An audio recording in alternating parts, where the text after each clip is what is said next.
हम सब लोग डॉक्टर भीमराव अंबेडकर जी को, बाबा साहब को श्रद्धांजलि अर्पित कर कर गौरवान्वित महसूस करते हैं उस क्षण और उस पल को जब उस महान शख्सियत ने देश का संविधान लिखा और संविधान के मूल भाव के अंदर सुरक्षा हमारा मौलिक अधिकार होगा, इस बात को लिखा।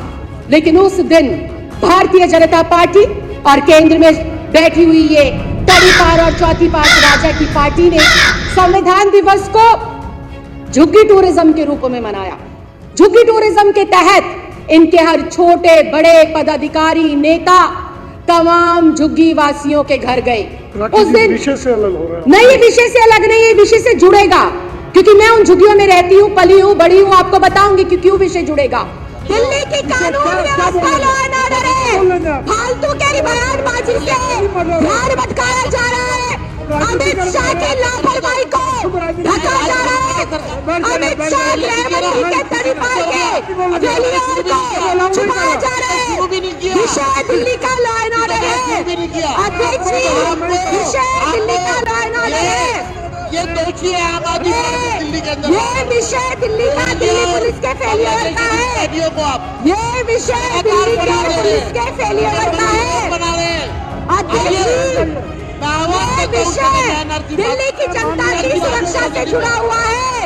इस पर कोई भी राजनीति ना करे। आप चलाइए मत, मार्शल से बाहर करिए। जब से चौथी पास राजा के तौर पर केंद्र की सरकार को एक अनपढ़ व्यक्ति ने संभाला और गृह मंत्री के तौर पर एक तड़ी पार को देश और दिल्ली की सुरक्षा सौंपी गई, तब से ये हमारी दिल्ली, प्यारी दिल्ली, खुशहाल और सुरक्षित दिल्ली दुख और अपराध की ओर धकेलती चली गई, बढ़ती चली गई। आज दिल्ली के अंदर मनहूसियत छाई हुई है। आज दिल्ली के अंदर डर छाया हुआ है। आज दिल्ली के अंदर खौफ का मंजर बना हुआ है।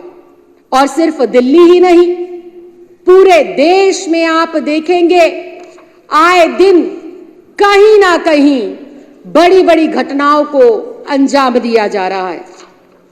दिल्ली की सुरक्षा को और दिल्ली के लोगों के भरोसे को जैसे तोड़ने का काम इस केंद्र में बैठी हुई सरकार ने निरंतर किया है। दिल्ली की सुरक्षा को जैसे भगवान के भरोसे छोड़ दिया गया। दिल्ली के लोग सिर्फ और सिर्फ आज मूक दर्शक बनकर डर के साए में अपना जीवन बिता रहे हैं। पता नहीं किस चौक पर, किस चौराहे पर, किसी गली में, किस मोहल्ले में कब गैंग वॉर हो जाए, कब लूटपाट की घटना हो जाए, कब स्नैचिंग हो जाए, कब छुरेबाजी चाकूबाजी हो जाए।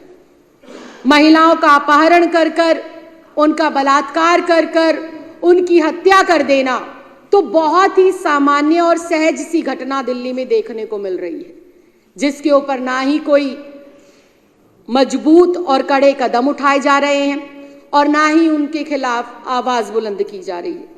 देश की महिला, दिल्ली की महिलाएं और उनकी सुरक्षा केंद्र की सरकार के लिए सिर्फ और सिर्फ एक वोट बैंक बनकर रह गई है। उनकी जिम्मेदारी से उन्होंने जैसे पल्ला बिल्कुल झाड़ लिया हो।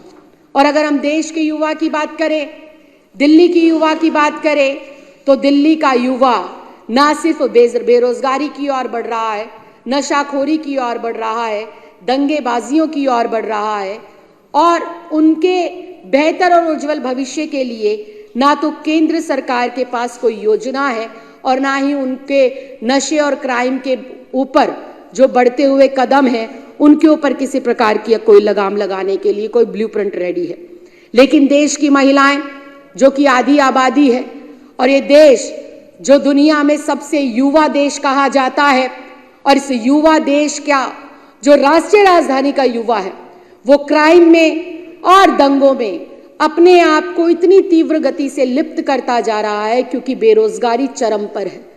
अगर बीते हम 5 साल के आंकड़े उठाकर देखें तो वो सारे के सारे आंकड़ों ने अपनी तमाम सीमाएं, अपनी तमाम हदें पार कर दी और चंद रुपयों के लिए, चंद वाहवाही के शब्दों के लिए, किसी के भी प्रभाव में आकर आज हमारा युवा जो 17-18 साल का है वो कुछ हजार रुपयों के लिए अपना पूरा जीवन दांव पर लगा देता है और गैंगवार में शामिल हो जाता है।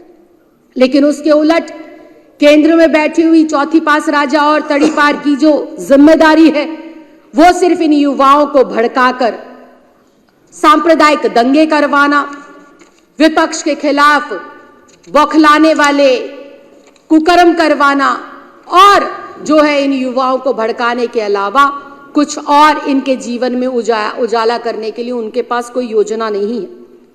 अध्यक्ष जी,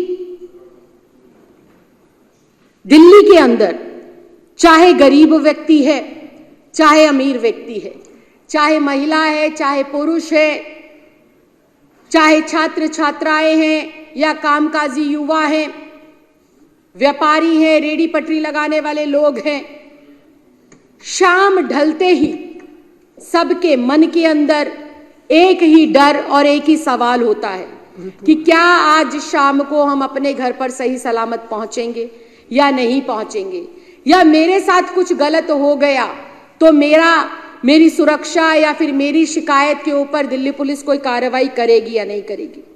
आज दिल्ली के घर घर के अंदर, चाहे वो कोठी बंगले वाले लोग हों, 25 गज के मकानों में रहने वाले लोग हों या सामान्य वर्ग के परिवारों के लोग हों, आज घर घर में सिर्फ एक ही चर्चा है कि अब दिल्ली रहने लायक बची नहीं है। दिल्ली की सुरक्षा व्यवस्था पर बट्टा लग चुका है, दिल्ली की सुरक्षा व्यवस्था बिल्कुल जीरो हो चुकी है, खत्म हो चुकी है। दिल्ली के अंदर सेफ्टी और सिक्योरिटी नाम की कोई चीज बची नहीं है। अध्यक्ष जी, अब सवाल ये उठता है कि दिल्ली की सेफ्टी और सिक्योरिटी, दिल्ली की सुरक्षा को सुनिश्चित करने वाले लोग कर क्या रहे हैं? ये प्यारी दिल्ली, ये सुरक्षित दिल्ली, ये जिंदा दिल दिल्ली जो साल 2014 से पहले इस तरह के खुशनुमा माहौल में हुआ करती थी कि रात 12 बजे भी अगर किसी का इंडिया गेट पर जाकर घूमने का और आइसक्रीम खाने का मन करे तो बेधड़क होकर कोई भी पिता अपनी बेटी को, अपने बच्चों को ले जाकर वहां पर घूम सकता था। लेकिन आज माहौल ऐसा है कि कोई भी माँ बाप अपने जवान बेटा बेटी के साथ घर के चौराहे पर भी खड़ा होकर 2 मिनट कोई दुकान पर शॉपिंग भी नहीं कर सकता। इतना खौफ, इतना भय आज दिल्ली वासियों में है। अध्यक्ष जी, अभी 26 नवंबर गया, 26 नवंबर को हम सब लोग संविधान दिवस के रूप में मनाते हैं। हम सब लोग डॉक्टर भीमराव अंबेडकर जी को, बाबा साहब को श्रद्धांजलि अर्पित कर कर गौरवान्वित महसूस करते हैं उस क्षण और उस पल को जब उस महान शख्सियत ने देश का संविधान लिखा और संविधान के मूल भाव के अंदर सुरक्षा हमारा मौलिक अधिकार होगा, इस बात को लिखा। लेकिन उस दिन भारतीय जनता पार्टी और केंद्र में बैठी हुई ये तड़ी पार और चौथी पास राजा की पार्टी ने संविधान दिवस को झुग्गी टूरिज्म के रूप में मनाया। झुग्गी टूरिज्म के तहत इनके हर छोटे बड़े पदाधिकारी, नेता तमाम झुग्गी वासियों के घर गए। उस दिन विषय से अलग हो रहा है। नहीं, ये विषय से अलग नहीं, ये विषय से जुड़ेगा क्योंकि मैं उन झुग्गियों में रहती हूँ, पली हूँ, बड़ी हूँ, आपको बताऊंगी कि क्यों विषय जुड़ेगा। उस दिन झुग्गी टूरिज्म मनाया गया, तमाम नेताओं ने वहां पर झुग्गियों में रात बिताई, लेकिन इन्होंने रात बिताई अपनी राजनीति चमकाने के लिए। झुग्गियों में बिकने वाला खुले में स्मैक, खुले में बिकने वाली दारू, खुले में बिकने वाला सूखा नशा, और अभी वंदना जी का यहाँ जो मर्डर हुआ वो झुग्गी के बच्चे का ही हुआ था। कल मेरे यहाँ पर जिस बेटे पर गोली चली वो भी झुग्गी में रहने वाला था। उन झुग्गी वालों के तुम वोट तो लेते हो लेकिन उनकी सुरक्षा को सुनिश्चित नहीं करते। ये मुद्दा इस मुद्दे से बिल्कुल जुड़ा हुआ है, चोली दामन की तरह इसका साथ है कि तुम गरीबों को, दलितों को, 25 गज में रहने वालों को, युवाओं को, महिलाओं को, बेटियों को वोट बैंक तो समझते हो, लेकिन जब उनकी सुरक्षा की बात आती है, जब उनके स्वस्थ माहौल की बात आती है, जब उनको अच्छे माहौल में आगे बढ़कर सुखद जीवन देने की बात आती है तो तुम यहां पर आकर राजनीति करते हो, तुम यहां पर आकर हिंदू मुस्लिम करते हो, तुम यहां पर आकर अपने अपने कामों से पल्ला झाड़ते हो।